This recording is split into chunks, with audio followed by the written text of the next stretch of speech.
샬롬. 이제 겨울로 들어서면 날씨가 많이 쌀쌀해졌습니다. 기온이 낮아지면 몸이 움츠러들게 되는데 우리의 마음까지도 위축되어서는 안 되겠죠. 인생사 마음 먹기에 달렸다는 것처럼 우리의 마음이 믿음으로 무장되어 있으면 어떤 영적 공격이 와도 이겨낼 수 있습니다. 한 해의 마지막 달이 되며 마음이 해이해질 수 있는 시기이지만 이럴 때일수록 새로운 시작도 있다는 것을 기억하며 마무리를 잘 해야 될 줄로 믿습니다. 그렇게 한 주간을 시작하며 오늘의 말씀 보겠습니다. 형제들아, 내가 너희에게 알게 하노니 내가 전한 복음은 사람의 뜻을 따라 된 것이 아니니라. 이는 내가 사람에게서 받은 것도 아니요 배운 것도 아니요 오직 예수 그리스도의 계시로 말미암은 것이라.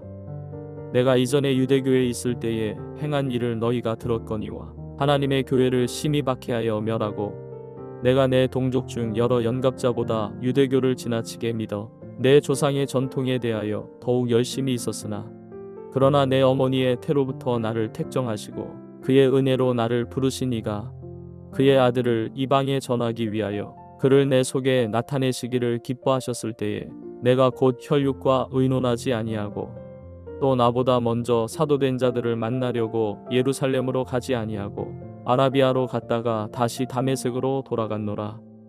그 후 3년 만에 내가 게바를 방문하려고 예루살렘에 올라가서 그와 함께 15일을 머무는 동안 주의 형제 야고보 외에 다른 사도들을 보지 못하였노라. 보라, 내가 너희에게 쓰는 것은 하나님 앞에서 거짓말이 아니로다. 그 후에 내가 수리아와 길리기아 지방에 이르렀으나 그리스도 안에 있는 유대의 교회들이 나를 얼굴로는 알지 못하고 다만 우리를 박해하던 자가 전에 멸하려던 그 믿음을 지금 전한다 함을 듣고 나로 말미암아 하나님께 영광을 돌리니라.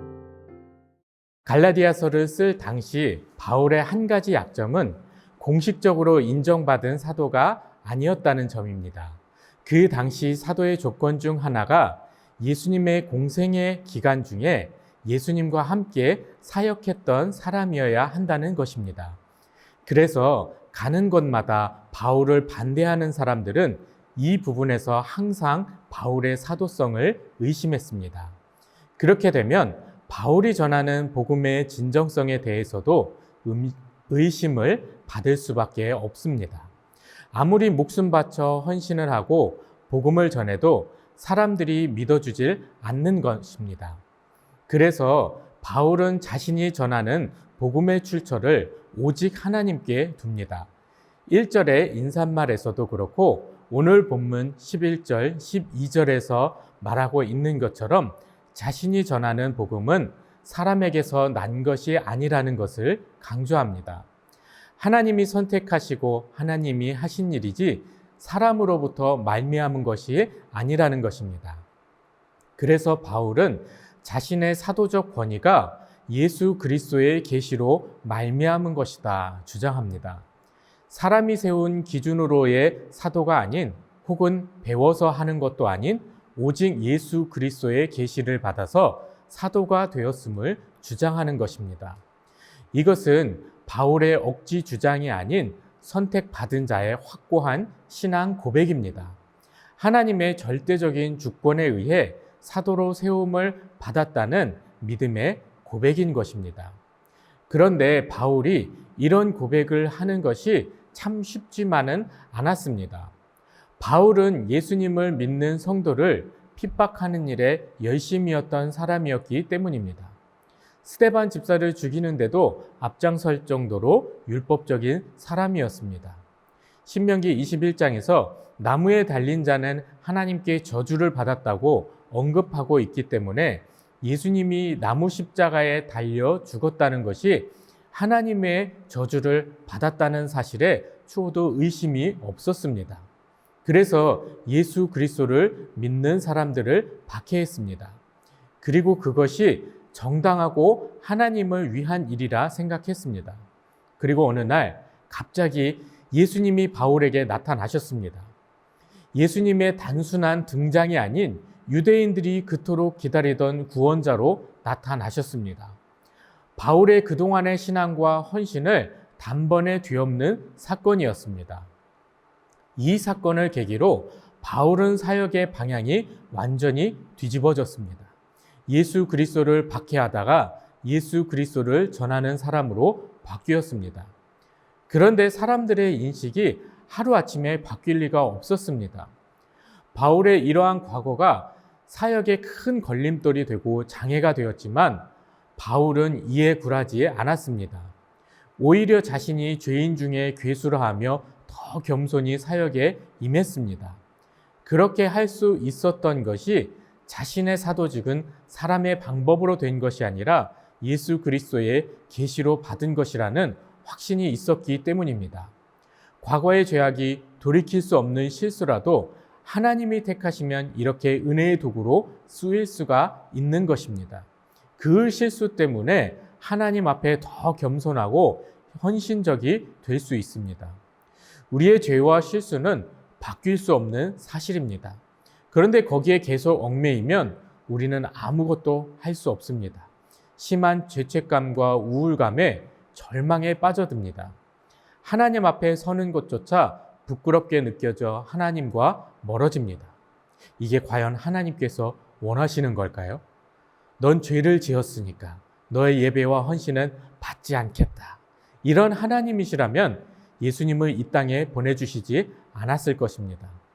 바울에게 예수님은 그 씻을 수 없는 죄악에서 자유해지고 그 과거가 겸손할 수 있는 원동력이 됩니다.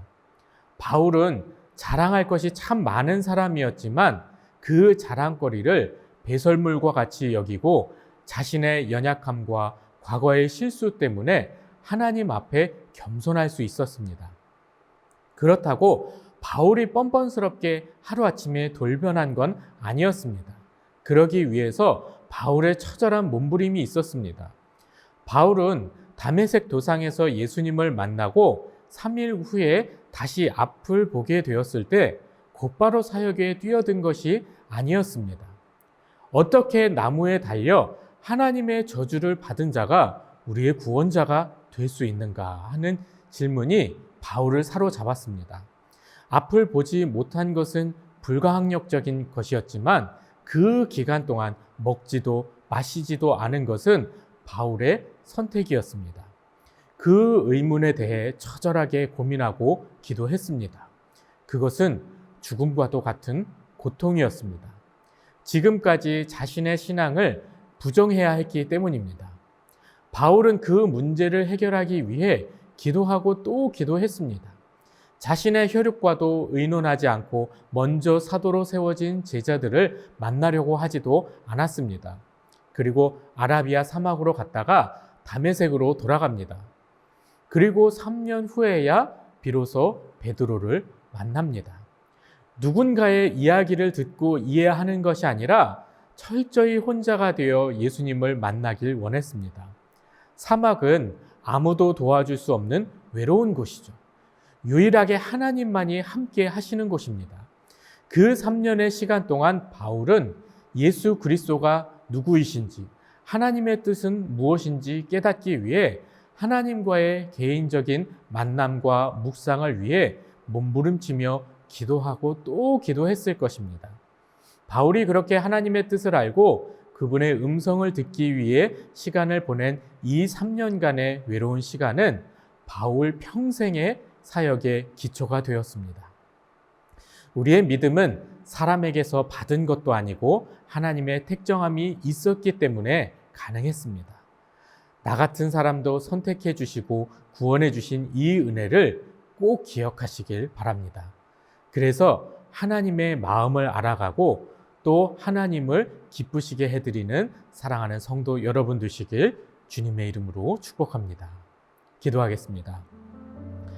사랑이 많으신 하나님 아버지, 죄인이었던 바울을 그렇게 구원해 주시고 만나 주신 것처럼 우리도 만나 주시니 너무나도 감사합니다. 죄인 중에 괴수이며 그 추악한 죄인인 우리를 그렇게 주님께서 사랑하여 주시고 또 이렇게 안아 주시니 우리가 믿음의 사람으로 그리스도인으로 살아갈 수 있습니다. 바울의 그 겸손함이 우리의 겸손함이 되길 간절히 원합니다. 바울의 헌신이 우리의 헌신이 되길 간절히 원합니다. 우리의 죄악들 주님의 십자가 은혜로 모두 사해 주셨으니 하나님께서 우리에게 맡겨주신 그 사명만을 기억하며 주의 몸된 교회와 하나님 나라를 위하여 헌신하는 우리 모두가 되길 간절히 원합니다. 오늘 이 하루도 그 사명과 은혜 가운데 살아가게 하여 주시옵시고 주님과 동행하는 믿음의 하루 될 수 있게 주님 은혜를 더하여 주시옵소서. 이 모든 것 주님께 감사드리오며 예수님의 이름으로 기도합니다. 아멘.